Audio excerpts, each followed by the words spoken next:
Okay, so today we will start with the next topic and the last topic of lens. अगर आपको याद होगा हमने start किया था रिफ्लेक्शन से। रिफ्लेक्शन में प्लेन मिरर, फिर स्फेरिकल मिरर में कॉनकेव एंड कॉन्वेक्स। उसके बाद हमने मिरर का जो लास्ट पार्ट था मिरर का, उसमें एबरेशन नाम का एक कॉन्सेप्ट आपने देखा था। याद है एबरेशन? मिरर में एबरेशन क्या होते हैं, याद है आपको? एबरेशन याद है? एबरेशन नहीं याद है, कोई बात नहीं, मैं याद दिला देता हूँ। एबरेशन मतलब डिफेक्ट और ब्लरिंग ऑफ इमेज। तो इमेज फॉर्मेशन में जो डिफेक्ट्स प्रोड्यूस होते हैं उसको बोलते हो aberrations. Aberrations are nothing but the defects that are introduced in the formation of image, right? तो अगर आपको याद है मिरर के केस में एबरेशन क्यों आया था और उसको नाम क्या दिया था, तो मिरर के केस में जो एबरेशन था उसको हम नाम देते हैं स्पेरिकल एबरेशन। और उसको स्पेरिकल एबरेशन क्यों बोलते हैं?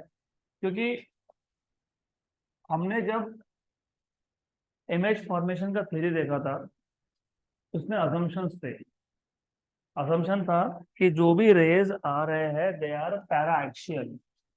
पैराएक्सियल मतलब parallel to the principal axis and they are also very close to the principal axis. तो जब rays from an object at infinity, they are parallel to each other as well as they are parallel to principal axis. This rays after reflection होने के बाद they converge at a point on the principal axis, और इस point को क्या बोलते हो तुम? फोकस। तो आइडियली स्पीकिंग ये जो फोकस होता है ना, फोकस, इसको तुम लिखते हो, क्या लिखते हो याद है आपको? r/2। किसमें? मिरर के केस। लेकिन ये जो सिंगल पॉइंट फोकस है, अभी सिंगल पॉइंट फोकस मतलब देखो जितने भी रेज है वो कहाँ फोकस हो रहे हैं? सिंगल पॉइंट पे। इसलिए इसको क्या बोलते हैं? Single point focus. और जब सिंगल पॉइंट फोकस हो तो कौन सा फॉर्मूला एप्लीकेबल है? F=r/2, मतलब r=2l। यहाँ तक क्लियर? तो ये कब एप्लीकेबल है? जब सिंगल पॉइंट फोकस हो तब। इसका मतलब क्या है कि जो भी रेज ऑब्जेक्ट से आ रहे थे, ऑब्जेक्ट कहाँ था? इंफिनिटी पे था। रिफ्लेक्शन के बाद क्या होना चाहिए? They should converge at one point. लेकिन ये पॉसिबल कब है? ये पॉसिबल तब है जब आपके पास स्मॉल एपर्चर मिरर हो। It is only possible when the mirror is of small aperture. लेकिन जब लार्ज एपर्चर मिरर होता है तो लार्ज एपर्चर मिरर के केस में जो रेज प्रिंसिपल एक्सिस को पैरेलल तो है लेकिन वो प्रिंसिपल एक्सिस से दूर है, ऐसे रेज जो है दे कॉन्वर्ज नियर पोल। तो जितने रेज प्रिंसिपल एक्सिस से दूर जाएंगे उतना ही उसका फोकस कहाँ शिफ्ट होगा? टुवर्ड्स पोल। कहाँ शिफ्ट होगा? टुवर्ड्स पोल। तो यहाँ पे एक पॉइंट की जगह पे बहुत सारे पॉइंट में इमेज बनता है। तो इमेज शार्प दिखने की जगह पे कैसे दिखता है? ब्लर। इस डिफेक्ट को तुम बोलते हो एबरेशन, और इस केस में तुम बोलते हो स्पेरिकल एबरेशन। ऐसा क्यों? स्पेरिकल नाम क्यों बोला? क्योंकि ये मिरर के स्पेरिकल शेप की वजह से आया, इसलिए क्या बोला? स्पेरिकल। याद है क्या ये? हमने देखा है ऑलरेडी ये। हमने ये बोला भी था while studying while studying the theory of image formation, it is assumed that the rays are paraxial, that is they are parallel to each other as well as they are parallel to the principal axis, correct? फिर आगे लिखा भी था हमने the equation, the relation F=r/2 giving a single point focus is applicable for small aperture mirror and paraxial rays। ऐसा लिखा है, mirror के केस में लिखा है, बराबर? फिर हमने ये बोला था but the rays which are away from principal axis, they converge at a point near the pole. Hence, the focus of the rays which are away from principal axis shifts gradually towards the pole. So, in this case, the image starts becoming blurred, and this defect is called as spherical aberration. बराबर? फिर हमने ये भी बोला था if the spherical aberration is absent, the image is in the form of a point. if spherical aberration is present, the image is formed in the form of circles. अगर वो याद होगा तो फिर अभी तुमको एबरेशंस ऑफ लेंस याद तो समझ में आएगा। तो सबका ध्यान यहाँ पे होना चाहिए, इंपॉर्टेंट कॉन्सेप्ट है, थोड़ा डिफिकल्ट है तो ध्यान यहाँ चाहिए। तो जो रे ऑप्टिक्स का पहला पार्ट था रिफ्लेक्शन का, रिफ्लेक्शन मतलब मिरर्स का, मिरर के लास्ट टॉपिक में हमने देखा था एबरेशंस, वैसे ही उसके बाद था रिफ्रैक्शन। रिफ्रैक्शन ऑफ लाइट कब होता है? जब लाइट लेंस से पास हो। तो लेंस में भी होता है एबरेशंस, एबरेशन मतलब डिफेक्ट्स। तो अगला जो टॉपिक अगर आप देखोगे तो उस टॉपिक का नाम लेंस के केस में बोल रहा हूं मैं, क्या बोला है? एबरेशंस लिखा है ऐसा, बदलता हूं मैं आपको, डिफेक्ट्स ऑफ लेंसेस आगे लिखा है स्फेरिकल एबरेशंस ऑफ इमेजेस, ऐसा कुछ लिखा होगा। तो डिफेक्ट्स और एबरेशंस,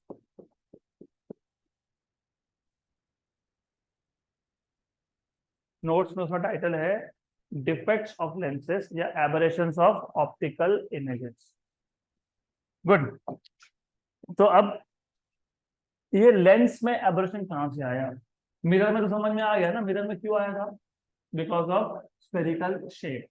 जो रेस प्रिंसिपल एक्सिस के पास में थे उनका फोकस दूर होता है, जो रेस प्रिंसिपल एक्सिस से दूर होते हैं उनका फोकस पास में होता है। तो सिंगल पॉइंट पे फोकस होने की जगह पे मल्टीपल पॉइंट्स पे फोकस होता है, तो इमेज जो शार्प दिखना चाहिए तो वो क्या दिखता है? ब्लर्ड। Idea clear? अब तो मिरर के केस में रिफ्रैक्शन का प्रॉब्लम ही नहीं है, क्योंकि मिरर रिफ्रैक्ट करता ही नहीं। क्या करता है? मिरर रिफ्लेक्ट करता है। ओके, तो the problem of refraction does not exist in mirror, but it will exist in lens. क्यों? क्योंकि lens is made up of transparent medium, और ट्रांसपेरेंट मीडियम अगर आपको याद है, हमने जब डिस्पर्शन ऑफ लाइट देखा था, याद है डिस्पर्शन ऑफ लाइट? याद है? जो जब तक तुम पिछले टॉपिक याद नहीं रखोगे ना, ऑप्टिक्स ऐसा है कि आगे समझ में नहीं आएगा। Do you completely understand spherical aberration? हाँ या ना? हाँ, तो मेरे को बताओ आपको स्फेरिकल एबरेशन में क्या समझ में आएगा?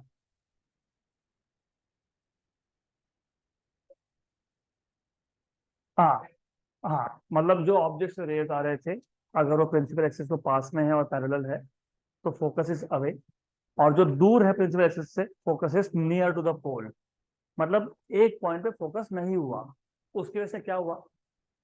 इमेज का ब्लरिंग हुआ। बस इतना ही पता होना चाहिए। Very good, done. तो जब जब फोकस सेम पॉइंट पे नहीं हो तब तब क्या होता है? Blurring of image. उस ब्लरिंग को क्या बोलते हैं? वो एबरेशन। सेम कॉन्सेप्ट लेंस के केस में भी है, सिर्फ डिफरेंस क्या है?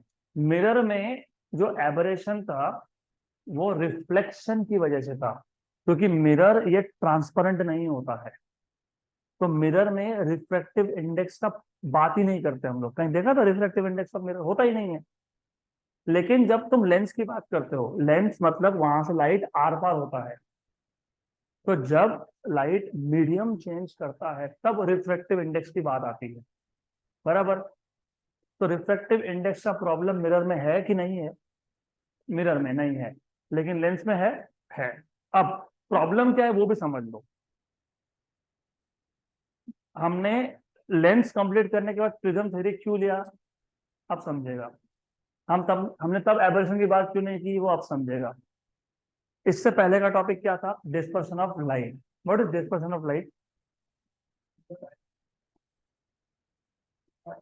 When white light passes through prism, it gets separated into 7 different colors. Very good. अब सपोज मेरे पास लेंस है, या तो कॉन्वेक्स लेंस ले लो या कॉन्केव लेंस ले लो, तुम्हारी मर्जी, whichever you want to take.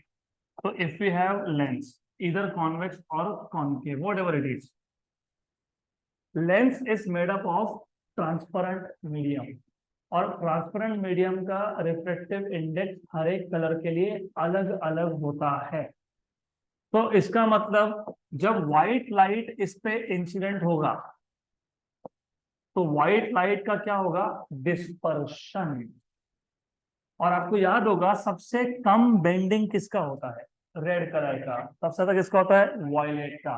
तो रेड कलर दूर जाके फोकस करेगा और वॉयलेट कलर पास में आके फोकस करेगा, क्योंकि वॉयलेट कलर का ज्यादा बेंडिंग होता है। यहाँ तक क्लियर।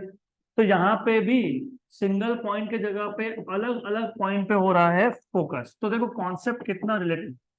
मिरर में भी यही प्रॉब्लम था, लेकिन मिरर में ये प्रॉब्लम रिफ्लेक्शन की वजह से था, यहाँ पे ये प्रॉब्लम रिफ्रैक्शन की वजह से है। लेकिन डिस्पर्शन तो प्रिज्म करता है ना, ये तो लेंस है, सही है। डिस्पर्शन कौन करता है, प्रिज्म का, ये कौन है, लेंस है। तो डिस्पर्शन होना चाहिए, नहीं। तो आप इमेजिन कर सकते हो कि ये जो लेंस है बाई कॉन्वेक्स या equiconvex, it is made up of two prism. देखो एक ऊपर का प्रिज्म, एक नीचे का प्रिज्म। तो you can imagine a convex lens to be made up of two prisms joined base to base. So biconvex lens is two prisms joined base to base. So what we can do is हम ऐसा imagine कर सकते हैं कि convex lens ये दो prism से बना है, which are joined base to base. वैसे ही concave lens also made up of two prisms joined vertex to vertex. So you can imagine that concave lens is made up of prisms which are joined। तो जब तुम बोलते हो कि light अगर lens में से पास हो रहा है, मतलब तुम ये बोल रहे हो कि लाइट ये प्रिज्म में से पास, एक पार्ट ऊपर का प्रिज्म, एक पार्ट नीचे, और व्हाइट लाइट जब प्रिज्म में जाएगा, तो व्हाइट प्रिज्म में जाएगा, तो ऊपर के प्रिज्म जब पास हो तो डिस्पर्शन, नीचे के प्रिज्म जब पास हो तो डिस्पर्शन।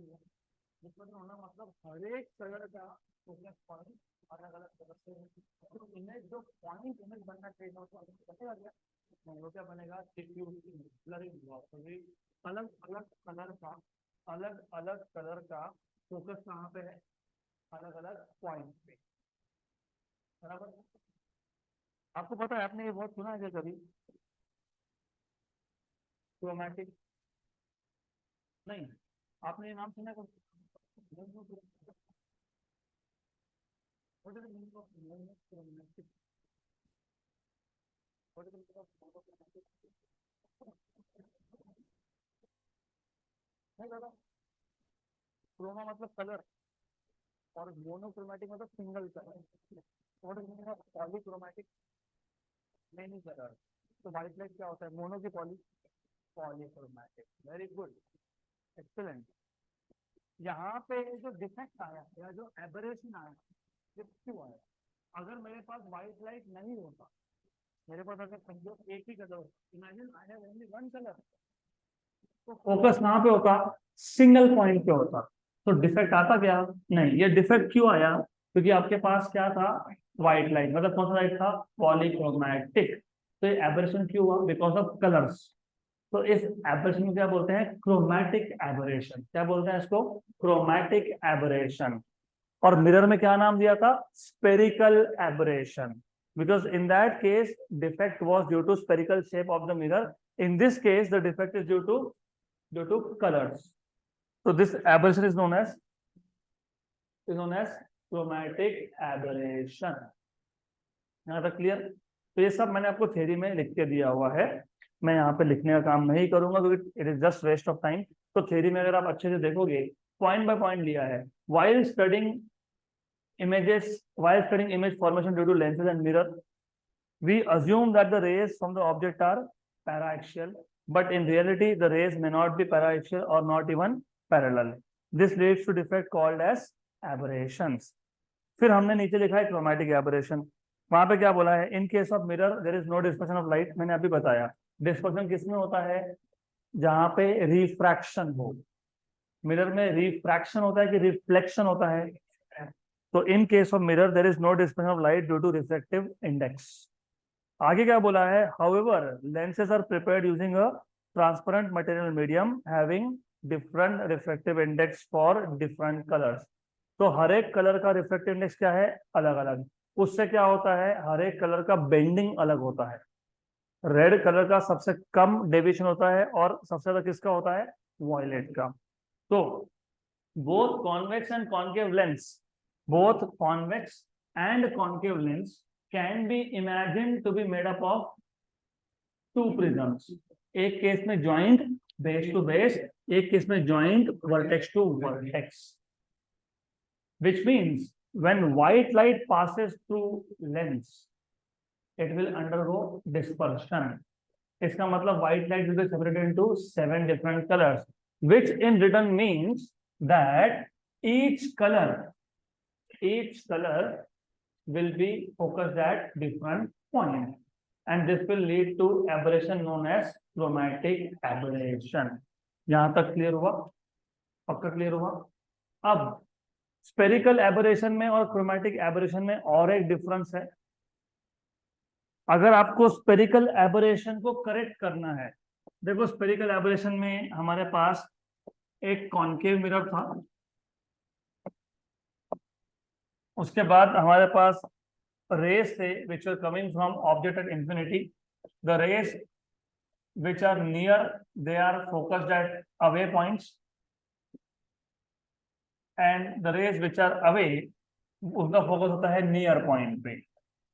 अगर मुझे इस एबरेशन को, इस डिफेक्ट को रिड्यूस करना है या मुझे इस डिफेक्ट को कंप्लीटली निकाल देना है, तो मेरे पास एक ही ऑप्शन बचता है, वो है मिरर के साइज को छोटा करना। मिरर के साइज को छोटा करूंगा तो प्रॉब्लम सॉल्व हो गया। लेकिन स्पेरिकल एबरेशन में तो ये प्रॉब्लम ऐसा सॉल्व कर लिया तुमने, लेकिन क्रोमैटिक एबरेशन में ये प्रॉब्लम इतना इजीली सॉल्व नहीं होता। तुम कितना भी पतला लेंस ले लो, फिर भी व्हाइट लाइट अंदर गया तो उसका डिस्पर्शन होने ही वाला है। तो हमको क्या करना पड़ेगा? हमको अगर क्रोमैटिक एबरेशन रिमूव करना है, क्रोमैटिक एबरेशन को रिमूव करने का क्या मतलब होता है कि वॉयलेट कलर का और रेड कलर का फोकस क्या होना चाहिए? सेम पॉइंट होना चाहिए। एक्चुअली सारे कलर का सेम पॉइंट होना चाहिए। आपको बिल्कुल पता है ना, वॉयलेट, इंडिगो, ब्लू, याद है, ग्रीन, येलो, ऑरेंज, रेड। तो एक्चुअली इसका मतलब ये भी होता है कि यहाँ पे हर एक कलर का फोकस अलग पॉइंट पे हो रहा है। तो अगर हमको क्रोमैटिक एबरेशन को रिमूव करना है तो सारे के सारे कलर्स का फोकस कहाँ लाना है? सिंगल पॉइंट पे लाना है। लेकिन सब कलर का एक साथ करेक्शन करना बहुत डिफिकल्ट है। तो हम लोग किसका करेक्शन करते हैं? एक्सट्रीम कलर का। एक्सट्रीम का मतलब क्या होता है? पहला और आखिरी, पहला और आखिरी मतलब रेड एंड वॉयलेट। तो अगर मुझे क्रोमैटिक एबरेशन निकालना है तो फिर मुझे क्या करना पड़ेगा? वॉयलेट कलर का और रेड कलर का फोकस साथ में एक ही जगह पे लाना पड़ेगा। उसके लिए हम लोग क्या करते हैं? दो लेंस यूज करते हैं, एक की जगह पे दो लेंस को एक साथ टच करके रख देते हैं, करेक्ट? तो to remove chromatic aberration we use a combination of two lenses. ये दो लेंस के कॉम्बिनेशन ने क्या किया? क्रोमैटिक एबरेशन को क्या कर दिया? रिमूव कर दिया। Such a combination is known as achromatic combination. क्या बोलते हो उसको? Achromatic combination. यहाँ तक क्लियर? तो जो छोटे छोटे बेसिक पॉइंट्स है वो मैं सिर्फ यहाँ पे मेंशन करने वाला हूँ, छोटे छोटे points, basic points. So when white light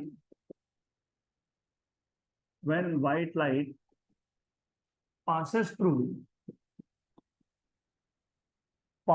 through lens, it gets dispersed into constituent colors,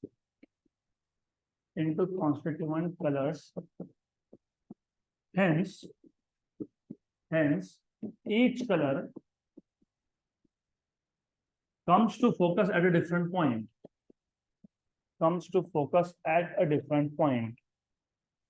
notes में भी यही दिया है मैंने, लेकिन नोट्स में थोड़ा डिटेल है, लगेगा आपको। तो at different points, therefore this leads to blurring of image, which is known as, क्या बोलते हैं उसको? which is known as, कौन सा aberration? chromatic aberration, which is known as chromatic aberration। और अगर हमको क्रोमैटिक एबरेशन रिमूव करना है तो सारे कलर का एक साथ नहीं होता है, तो हम किसका रिमूव करते हैं? एक्सट्रीम कलर्स का। और उसके लिए क्या करते हैं? लेंस का कॉम्बिनेशन यूज करते हैं। उस लेंस के कॉम्बिनेशन ने क्या किया, क्रोमेटिक एबरेशन को रिमूव कर दिया। इसके लिए उस कॉम्बिनेशन को बोलते हो अक्रोमेटिक कॉम्बिनेशन। क्या बोलते हैं उसको, अक्रोमेटिक कॉम्बिनेशन। तो to remove chromatic aberration, to remove chromatic aberration we use a combination of two lenses, and such a combination is known as a chromatic combination, is known as a chromatic combination.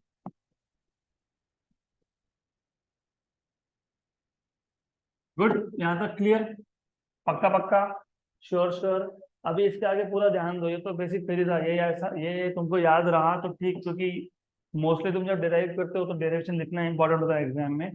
Theory तो थोड़ा बहुत आ ही जाएगा आपको, इतना तो बताते आता ही है ना। डिस्पर्शन हुआ, इसके लिए अलग अलग पॉइंट पे फोकस हुआ, इसलिए डिफ्यूजन मतलब इमेज जो बना वो ब्लर हुआ है, उसको क्या बोलते हो, क्रोमेटिक एबरेशन।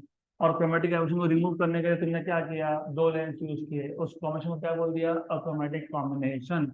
और क्योंकि दो लेंस यूज किए तो दोनों लेंस का डिस्पर्सिव पावर भी अलग अलग होगा। तो let omega and omega dash be the dispersive powers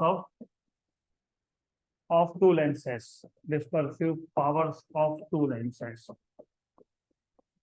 तो जो दो लेंस हमने यूज किए उसका डिस्पर्सिव पावर है omega and omega dash, right, यहाँ तक clear.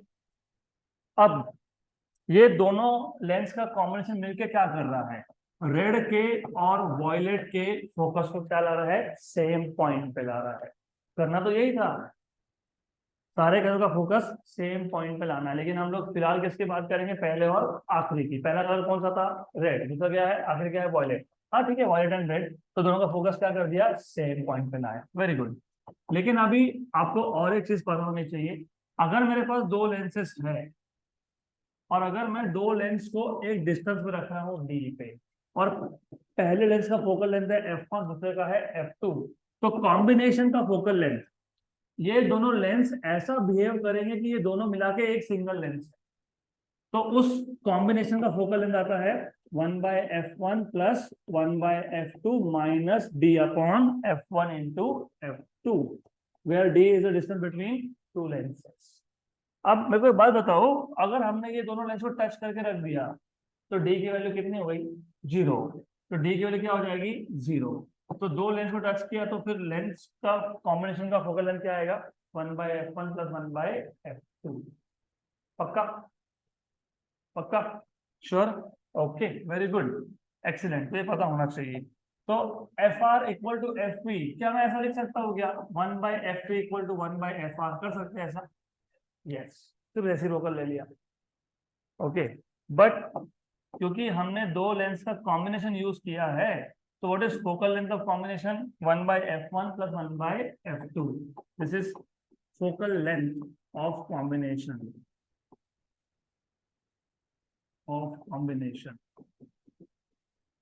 good, therefore 1/f1b plus 1/f2v equal to 1/f1r plus 1/f2। ये कहां से आया बता देता हूँ। लेफ्ट हैंड साइड पे क्या था, 1/fv, राइट पे था 1/fr, लेकिन ये f किसका है, कॉम्बिनेशन का है। What is focal length of combination, 1/f1 plus 1/f2, सही है। तो अगर वॉयलेट कलर की बात कर रहा हूं तो मैं क्या लिखूंगा, f1 1/fv, f1v और f2v। अगर मैं रेड कलर की बात कर रहा हूं तो क्या लिखूंगा मैं, r और r, बराबर। तो लेफ्ट हैंड साइड पे क्या आएगा, लेफ्ट हैंड साइड पे क्या आएगा, 1/f1v plus 1/f2v, right hand side पे क्या आएगा, 1/f1r प्लस 1/, तो वही तो लिखा है, क्लियर। मैं वापस बता देता हूँ, थोड़ा सा डेरिवेशन लेंदी और डिफिकल्ट है, तो थोड़ा सा स्टेप्स को फॉलो करना पड़ेगा। यहाँ तक क्लियर, पक्का पक्का, पर आपको याद है क्या, आपको याद है लेंस मेकर इक्वेशन क्या था? Mu minus one, 1/r1 minus 1/r2। सही है, बराबर है। हमारे पास कितने लेंस थे? दो। क्यों दो लेंस यूज किए? क्योंकि हमको क्रोमेटिक एब्रेशन को रिमूव करना है। सिंगल लेंस से जब व्हाइट लाइट पास हुआ तो उस सिंगल लेंस ने क्या किया, अलग अलग कलर को अलग अलग पॉइंट पे फोकस करवाया। हमको क्या करना है, इन कलर को वापस से कहाँ लाना है, सेम पॉइंट पे। तो हमने एक की जगह पे कितने लेंस यूज किए, दो। सही है, बराबर। तो मेरे को बात बताओ, दो लेंस है, जरूरी है कि दोनों लेंस का रिफ्रैक्टिव इंडेक्स सेम होगा? नहीं। और ये 1/r1 क्या है? 1/r1 पहले लेंस का, पहले सरफेस का रेडियस। आर 1/r2 क्या है? दूसरे लेंस का, सॉरी पहले लेंस का दूसरे सरफेस का रेडियस। तो यहाँ पे 1 1 लिखा है, तो ये किसका है, पहले लेंस का है। सही है। सिमिलरली दूसरे लेंस का क्या आएगा, 1/f2 इक्वल टू क्या लिखोगे, μ2 माइनस 1, 1/r1 माइनस 1/r2, किसका, सेकेंड लेंस का। क्लियर यहाँ तक? पक्का? अब एक बात बताओ, इधर भी 1/r1 माइनस 1/r2, इधर भी 1/r1 माइनस 1/r2, ये कौन से लेंस का था, पहले। ये कौन से लेंस का है, दूसरे। लेकिन कंफ्यूजन तो हो सकता है ना, किसका r1 किसका r2, कंफ्यूजन हो सकता है। इसके लिए हम लोग क्या करते हैं, हम लोग बोलते हैं कि लेंस तुमने बना लिया, तुम बाद में R1 और R2 को चेंज कर सकते हो क्या? नहीं। तो R1 और R2 क्या है, कांस्टेंट है। तो 1/r1 माइनस 1/r2 भी क्या आएगा, कांस्टेंट आएगा। तो एक काम करो, इसको नया नाम दे दो, इसको बोल देंगे के, क्या बोलेंगे इसको, के। तो ये क्या बन जाएगा, K1। फिर ये क्या बन जाएगा, K2। Very good. तो हमने इसको K1 और K2 सिर्फ हमको कंफ्यूजन नहीं हो इसके लिए किया। क्लियर है तक? पक्का पक्का। अब वापस आ जाओ इक्वेशन नंबर 2 पे। ये इक्वेशन नंबर 1 है, 2 आ गया। Equation number 3, equation number 4। Equation number 2 में लेफ्ट हैंड साइड पे 1/f1 और 1/f2 दोनों है, लेकिन कौन से कलर के लिए, वॉयलेट। लेकिन 1/f1 क्या था, बताओ क्या है 1/f1? देखो देखो, बताओ जल्दी बोलो। μ1 माइनस 1 K1, राइट। 1/f2 क्या लिखोगे, μ2 minus 1 K2 equal to 1/f1 क्या लिखोगे, μ1 माइनस 1 K1 और μ2 माइनस 1 K2। सही बात।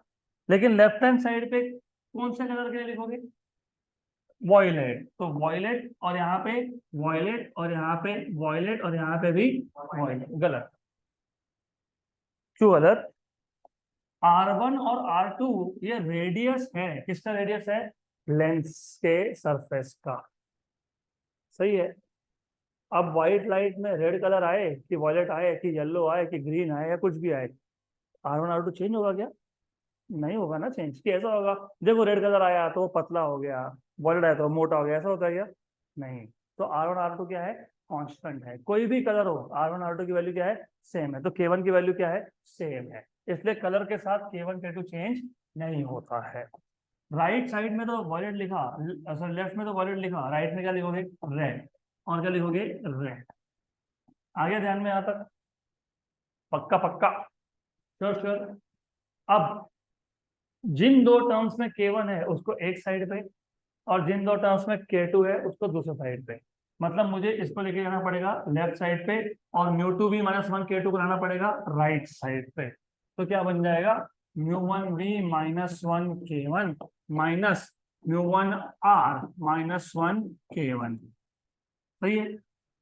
Equal to μ2 R minus 1 K2, K2 minus minus μ2 V minus 1 V के R, V और K2।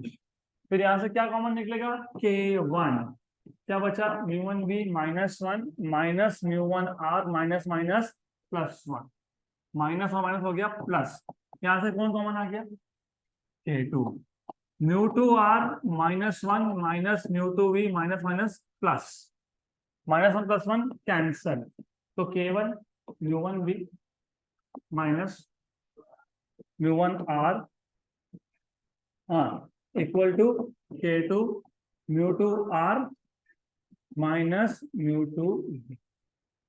तो यहां से तुमको मिल गया K1/K2, क्या आ गया, μ2r minus μ2v upon μ1v minus μ1r। इधर पहले रेड, नीचे पहले वॉयलेट। एक काम करते हैं ना, माइनस साइन कॉमन निकाल लेते हैं। चलो माइनस साइन कॉमन निकाल लिया है, तो जो प्लस था वो माइनस बन गया और जो माइनस था वो प्लस बन गया। ओके, ये मैंने क्यों किया, क्योंकि मुझे सिर्फ दोनों पहले टर्म में क्या चाहिए था, वॉयलेट वॉयलेट। हो गया, तुमको K1/K2 मिल गया। क्या आ गया K1/K2, व्हाट इज K1/K2, जल्दी बताओ, minus μ2v minus μ2r upon μ1v minus μ1r। इसको कुछ इक्वेशन नंबर बोल देंगे 5। गुड, मैंने आपको लास्ट लेक्चर में बता दिया था कि अगले टॉपिक को एक पूरा लेक्चर लग जाता है, वो 10-15 मिनट का काम ही नहीं है वो, राइट। और डोंट वरी, एग्जाम में पूछते ही नहीं है, कॉलेज के एग्जाम में नहीं पूछते ही, फिर मैं क्यों सिखा रहा हूँ, क्योंकि सिलेबस में है, करना पड़ेगा ना। नहीं नहीं तो बोला कि छोड़ दिया टॉपिक, डिफिकल्ट है लेकिन ठीक है, मजेदार भी है। हो गया यहाँ तक क्लियर, पक्का, श्योर श्योर। अब मुझे बताओ, हमारे पास 1/f1 था, हमारे पास 1/f1 था, क्या था, μ1 -1 K1। हमारे पास 1/f2 भी था, क्या था, μ2 -1 K2। अगर मैं वॉयलेट कलर के लिए लिखूं तो मैं वी वी लिखूंगा, यहाँ पे भी क्या लिखूंगा, वी वी। वॉयलेट के लिखूंगा तो वॉयलेट, रेड के लिखूंगा तो रेड, येलो के लिए लिखूंगा तो येलो। तो अगर मैं दोनों लेंस का फोकल लेंथ येलो के लिए मैं लिखूं तो यहाँ पे क्या आएगा, वाई, और यहाँ पे क्या आएगा, वाई। सही है। अब एक काम करते हैं, इन दोनों को डिवाइड कर देते हैं। तो इक्वेशन नंबर 7 को इक्वेशन नंबर 6 से डिवाइड कर देते हैं। इससे क्या होगा, 1 अपॉन क्या आएगा, f2y upon 1/f1y equal to क्या आ गया, μ2y -1 K2 upon μ1y -1 K1 बराबर। डिनोमिनेटर का डिनोमिनेटर जाता है न्यूमरेटर में, तो f1y गया ऊपर, f2y रह गया नीचे। ये आ गया μ2y -1 K2 और upon μ1y -1 K1। Equation number 5, left hand side क्या था, K1/K2। तो यहां से भी तुम K1/K2 ला सकते हो, तो K1/K2 को लेके आओ। वहां पे K1 डिनोमिनेटर में था, यहाँ पे क्या आएगा, न्यूमरेटर में, और K1 में हो गया K2। क्या बचा, μ2y -1 अपॉन μ1y -1, और ये f2y उधर गया तो क्या आ गया, f2y, और नीचे आ जाएगा f1y। Equation number 8। अब इक्वेशन नंबर 8 और इक्वेशन नंबर 5 का लेफ्ट हैंड साइड क्या है, सेम है, तो राइट हैंड साइड क्या होगा, सेम होगा। Okay, so therefore from equation number 5 and 8 क्या लिखोगे, μ2y -1 f2y upon μ1y -1 f1y equal to minus μ2v minus μ2r upon μ1v minus μ1r। Clear, good. पहले थोड़ा डिफिकल्ट लगता है लेकिन बाद में इट इज टू सिंपल। चिंता मत करो इसकी, बहुत इजी है, टू सिंपल। यहाँ का न्यूमरेटर वहां पे डिनोमिनेटर में, यहाँ का डिनोमिनेटर वहां पे न्यूमरेटर, बस उतना ही करना है। तो क्या बचा, F2y अपॉन क्या आया, F1y इक्वल टू क्या था यहाँ पे, minus mu two V minus mu two R upon क्या था, अपॉन में क्या था, mu one V minus mu one R, ऐसे ही था। सिर्फ मैंने सेपरेट करके लिखा जानबूझ के, क्योंकि ये जो mu two Y minus one है मुझे कहाँ लेके जाना है, राइट साइड में। तो मैं क्या लिखूंगा, mu two Y minus one, और यहाँ पे क्या आएगा, mu one Y minus one, बराबर, पक्का 100%। लॉक कर दे, लॉक, केबीसी ऐसा, पक्का क्या, अरे बोल दिया करो यस और नो, नो, फिर कोई बात नहीं, मेरे को तो करना ही पड़ेगा आगे। न्यूमरेटर को हम लोग कहाँ लेके जा सकते हैं, डिनोमिनेटर के डिनोमिनेटर में। हमने लास्ट लेक्चर में डिस्पर्सिव पावर के फॉर्मूला देखे थे, न्यूमेरिकल्स भी सॉल्व किए थे। तो बताओ व्हाट इज डिस्पर्सिव पावर का फॉर्मूला, बताओ। डिस्पर्सिव पावर का formula mu V minus mu R upon mu Y minus one, था क्या ऐसा, ऐसे था ना, अरे यही फॉर्मूला है, गुड। अगर पहले प्रिज्म की बात, पहले लेंस की बात कर रहा हूं मैं, तो मैं क्या लिखूंगा, म्यू वन, यहाँ भी क्या लिखूंगा, म्यू वन, ओके, यहाँ भी क्या लिखूंगा, म्यू वन। तो ये किसका डिस्पर्सिव पावर है, पहले प्रिज्म का, पहले लेंस का। तुमने उसको क्या नाम दिया है, क्या नाम दिया है, ओमेगा। सिमिलरली, सिमिलरली दूसरे लेंस का डिस्पर्सिव पावर का फॉर्मूला क्या आएगा, ये बता दो, बताओ बताओ। म्यू डैश, क्या लिखना चाहिए, mu two V minus mu two R upon mu two Y minus one, सही है, वेरी गुड। तो फिर ये कौन है, ओमेगा डैश, और फिर ये कौन है, ओमेगा। तो फिर F2y अपॉन F1y, ये क्या आ गया, minus omega dash upon omega. तो this is the condition for achromatic combination. मतलब अगर तुमको क्रोमैटिक एबरेशन निकालना है तो तुमको दो ऐसे लेंस यूज करने हैं जिसके फोकल लेंथ का रेशियो F2y अपॉन F2 1 क्या आ रहा है, minus omega dash upon omega, मतलब minus omega two upon omega one. Clear, right, पक्का, गुड। मैं एक बार और रिपीट कर देता हूँ, as I already told you कि इस पूरे टॉपिक को एक लेक्चर लगता ही है, कांट हेल्प इट, है बड़ा है तो क्या करेंगे। ओके, प्रॉब्लम से स्टार्ट करते हैं। प्रॉब्लम था कि जब मैंने सिंगल लेंस यूज किया, चाहे वो कॉन्वेक्स हो या फिर कॉन्केव हो, अगर वो कॉन्वेक्स है तो it is like two prisms joined base to base, अगर वो कॉन्केव है it is like two prism joined vertex to vertex. And when a white light passes through upper half and lower half, मतलब from upper prism and lower prism, prism ये light का dispersion करता है, सबसे कम bending होता है red का, तो रेड सबसे दूर जाएगा, और सबसे ज्यादा बेंडिंग होता है वॉयलेट का, तो वॉयलेट सबसे पास में फोकस हो जाएगा। इसका मतलब यहाँ पे सिंगल पॉइंट फोकस हमको मिल नहीं रहा है, यहाँ पे मल्टीपल पॉइंट फोकस हो रहा है, मतलब इमेज ब्लर होने वाला है। उस ब्लरिंग को हम लोग बोलेंगे क्रोमैटिक एबरेशन। क्रोमैटिक क्योंकि कलर की वजह से हुआ, ये बहुत सारे कलर थे उसकी वजह से हुआ, तो क्या बोलते हो, क्रोमैटिक एबरेशन।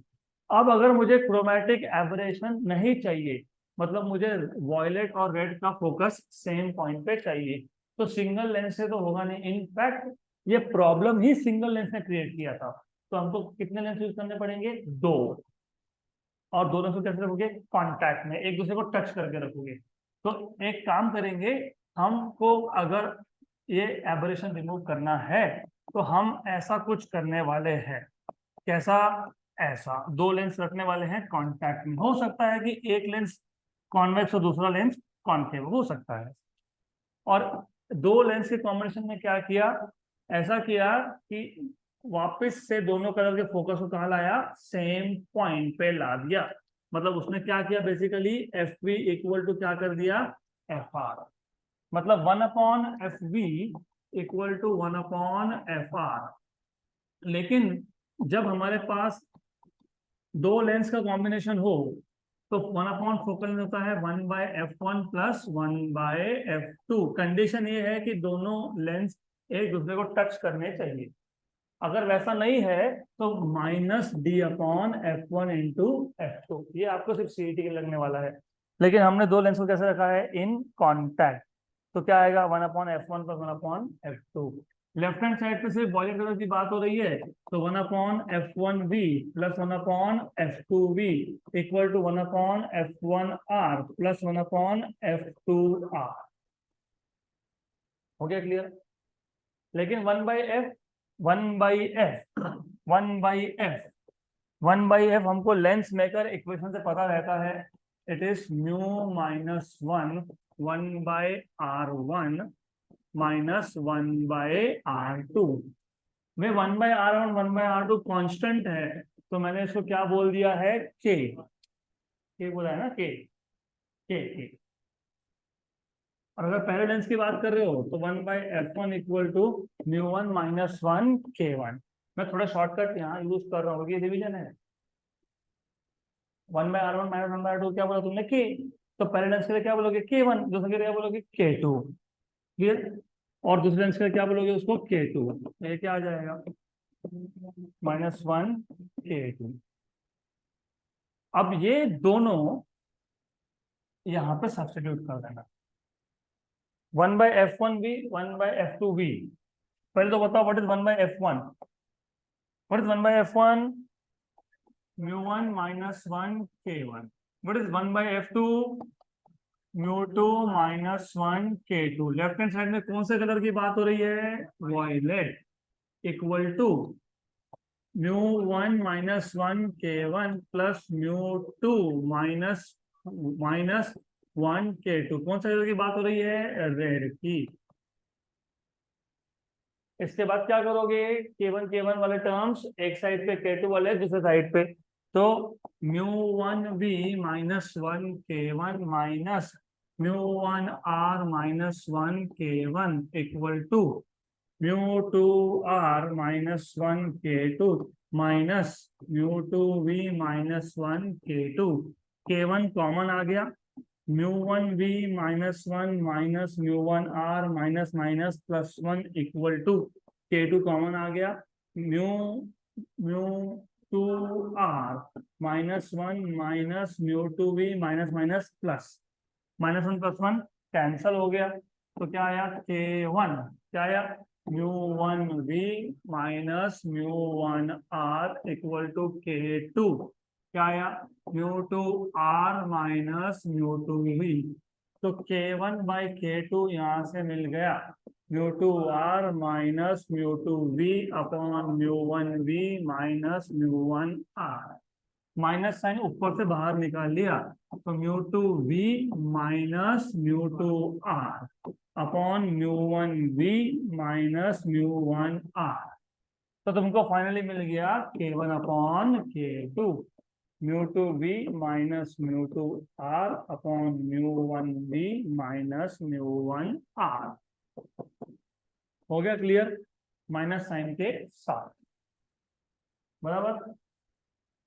क्लियर? अब हमने इसके बाद बोला था अगर मैं येलो कलर की बात करूंगा तो मुझे मिलेगा 1/F1Y equal to μ1Y minus 1 into K1। और अगर सेकेंड के लिए बात करें तो 1/F2Y equal to μ2Y minus 1 K2। फिर इन दोनों इक्वेशन को कर दिया था हमने डिवाइड। ओके, तो μ2Y minus 1 K2 upon μ1Y minus 1 K1। Then ये F1y ऊपर गया, F2y नीचे है, equal to μ2y -1 upon μ1y -1। यहाँ पे कौन है, K2 अपॉन K1। इसको लेफ्ट साइड में लेके आ जाओ, K1/K2 equal to μ2y -1 upon μ1y -1 F2y upon F1y। इसका लेफ्ट हैंड साइड और इस इक्वेशन का लेफ्ट हैंड साइड सेम है, तो राइट हैंड साइड भी सेम होना चाहिए। तो minus μ2v μ2r upon μ1v μ1r equal to μ2y -1 upon μ1y -1 F2y upon F1y।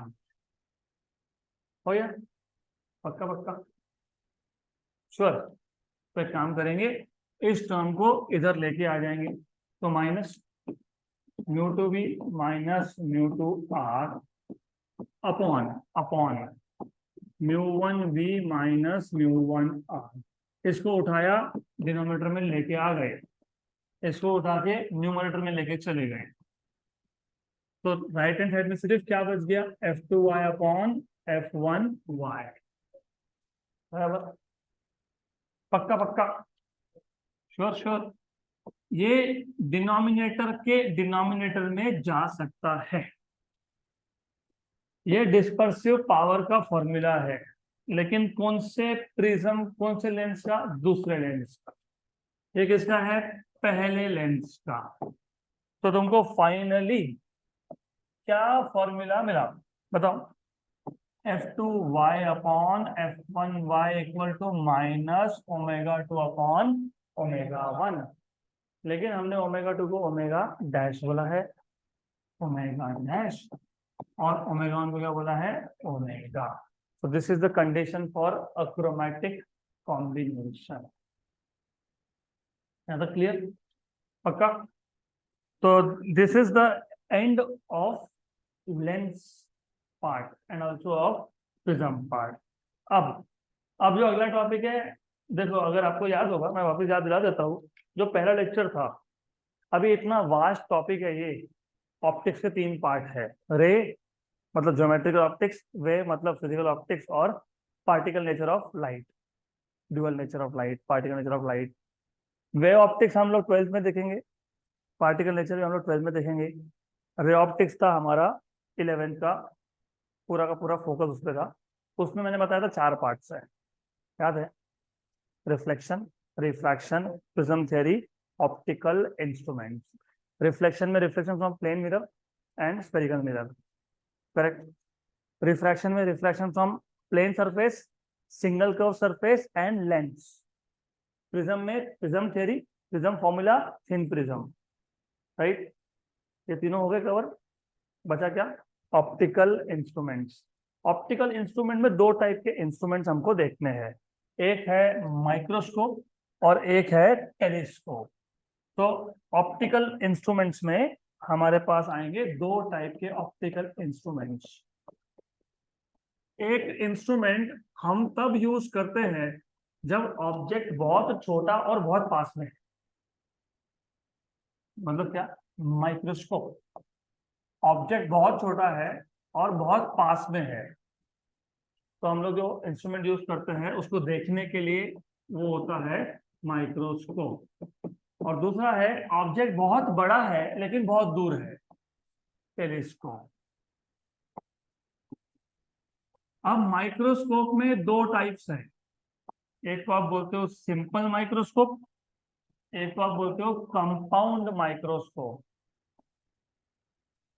तो सिंपल माइक्रोस्कोप मतलब सिंगल लेंस, सिंपल माइक्रोस्कोप होता है सिंगल लेंस, कंपाउंड माइक्रोस्कोप होता है 2 लेंस। एक को बोलते हो ऑब्जेक्टिव, एक को बोलते हो आईपीस। टेलीस्कोप में भी होते हैं 2 लेंस, एक को बोलते हो ऑब्जेक्टिव, एक को बोलते हो आईपीस। और टेलीस्कोप के भी बहुत सारे टाइप्स है, लेकिन आपको एक ही टाइप का टेलीस्कोप है। गुड। तो आज मैं सिर्फ इंट्रोडक्शन दे दूंगा कि माइक्रोस्कोप कब यूज करना है सिंपल माइक्रोस्कोप कब यूज करना है, कंपाउंड माइक्रोस्कोप कब यूज करना है। तो हम पहले स्टार्ट करेंगे बाय द बेसिक आइडिया। एक सिंपल सा एग्जांपल लेते हैं। सबसे पहले एक चीज समझ लो, कोई भी ऑब्जेक्ट हो, फॉर एग्जांपल एरोप्लेन का एग्जांपल ले लेते हैं। एरोप्लेन इन रियलिटी एक बहुत बड़ा ऑब्जेक्ट है, लेकिन जब आप उसको देख रहे हो उड़ते हुए तो आपको बहुत छोटा दिखता है। इसका मतलब क्या, इसका मतलब the apparent size of any object depends on the distance between object and the observer। जितना ऑब्जेक्ट दूर होगा उतना ही ऑब्जेक्ट स्मॉल एंगल बनाएगा, जितना ऑब्जेक्ट पास में होगा उतना ही वो लार्ज एंगल बनाएगा। फॉर एग्जाम्पल, मेरे पास एक ऑब्जेक्ट है और मैं यहां से देख रहा हूं, ओके। तो अगर आप नोटिस करोगे अच्छे से, इफ यू नोटिस प्रॉपरली, ये जो ऑब्जेक्ट है क्योंकि ये दूर था तो इसने एंगल स्मॉल बनाया। एक एग्जांपल लेते हैं। देखो मैं यहाँ पे खड़ा हूँ, वो दीवार पे कुछ लिखा हुआ है, मैं उसको देख रहा हूँ, तो वो मेरे लिए ऑब्जेक्ट है, मैं ऑब्जर्वर हूँ। हो सकता है कि मुझे क्या लिखा है दिख नहीं रहा है। क्यों? क्योंकि apparent size depends on the distance, या फिर apparent size depends on the angle. Apparent size मतलब ऑब्जेक्ट कितना बड़ा दिखेगा, वो डिपेंड करता है डिस्टेंस कितना है, या तो फिर वो डिपेंड करता है एंगल उस ऑब्जेक्ट ने कितना बनाया। अगर मुझे क्लियरली नहीं दिख रहा है तो मैं क्या करूंगा, डिस्टेंस को कम करूंगा। बराबर, डिस्टेंस को कम करूंगा मतलब या तो ऑब्जेक्ट को मेरे पास लाऊंगा या ऑब्जेक्ट के पास मैं जाऊंगा, दोनों में से एक चीज। तो जैसे जैसे तुम ऑब्जेक्ट को पास में ला रहे हो, what do you notice, angle बढ़ते जा रहा है। मतलब ऑब्जेक्ट का जो साइज है वो डिपेंड करेगा एंगल के ऊपर। तो मुझे कोई ऑब्जेक्ट को देखना है और क्लियरली नहीं दिख रहा है तो मैं क्या करूंगा, डिस्टेंस कम करूंगा, राइट। जितना डिस्टेंस कम होते जाएगा उतना ही ऑब्जेक्ट हमको बड़ा और क्लियर दिखने लगेगा। सही है। फॉर एग्जाम्पल, हमारे पास, आप सबके पास नोट्स है और ये आपको करना है, आप एक्सपेरिमेंटली करना है। बहुत दूर रख के देखो, कुछ नहीं दिखता है, फिर पास में लाओ, क्लियर हो रहा है, क्लियर हो रहा है, क्लियर हो रहा है। एकदम पास में लाओ, देखो क्या होता है। लाओ एकदम पास में लाओ, क्या हुआ, क्या हुआ, करके देखो ना। हाँ, क्या हो गया, ब्लर हुआ। ब्लर तो हुआ ही हुआ, लेकिन ब्लर होने के साथ साथ आंखों पे स्ट्रेन भी हुआ। होता है ऐसा, राइट। नॉर्मल नॉर्मल ह्यूमन आई के लिए, नॉर्मल ह्यूमन आई मतलब जिनको चश्मा नहीं है, इन शॉर्ट, जिनकी आंखें खराब नहीं है, इन शॉर्ट, उसके लिए जो डिस्टेंस है ना, the distance up to which up to which a normal eye can see object clearly and without straining, इसको बोलते हो डिस्टेंस ऑफ डिस्टिंक्ट विजन। क्या बोलते हैं, डिस्टेंस ऑफ डिस्टिंक्ट विजन। और ये नॉर्मल ह्यूमन आई के लिए होता है 25 सेंटीमीटर। प्रॉब्लम था, ऑब्जेक्ट बहुत दूर था, मुझे क्लियरली दिख नहीं रहा। मैंने ऑब्जेक्ट का डिस्टेंस कम कर दिया, कर दिया, कर दिया, थोड़ा ऑब्जेक्ट क्लियरली दिखने लगा, लेकिन मैंने बहुत पास में लाया तो इट स्टार्ट्स ब्लरिंग अगेन और मेरे आंखों पे स्ट्रेन पड़ रहा है, वो अलग, राइट। इसका मतलब मिनिमम कितना डिस्टेंस ऑब्जेक्ट का हो सकता है आई से, 25 सेंटीमीटर। मान लो, जैसे पहले आता था, अभी भी आता होगा, वो किचन के अंदर खुद का नाम लिखवा के लाते हैं, चावल के ऊपर, राइस के ऊपर। वो 25 सेंटीमीटर रख दिया मैंने, दिख नहीं रहा मेरे को क्या है, दिख नहीं रहा है कितना क्लियर है। और 25 सेंटीमीटर से आगे लाया तो और प्रॉब्लम हो ही गया। तो इसका मतलब 25 सेंटीमीटर पे रखने के बाद भी जितना हमको ऑब्जेक्ट को क्लियरली देखना था उतना दिखा गया नहीं। ऑब्जेक्ट को तुम 25 सेंटीमीटर से कम ला सकते हो क्या, नहीं। तो क्या करेंगे फिर, यहाँ पे यूज होता है माइक्रोस्कोप। तो पहले तुम सिंगल लेंस यूज करोगे, बिंगा बोलते हो ना उसको, मैग्नीफाइंग ग्लास। तो फिर आप उस केस में आप सिंगल लेंस यूज करोगे और सिंगल लेंस को बोलोगे सिंपल माइक्रोस्कोप। सही है। फिर बाकी का हम लोग देखेंगे अभी कल।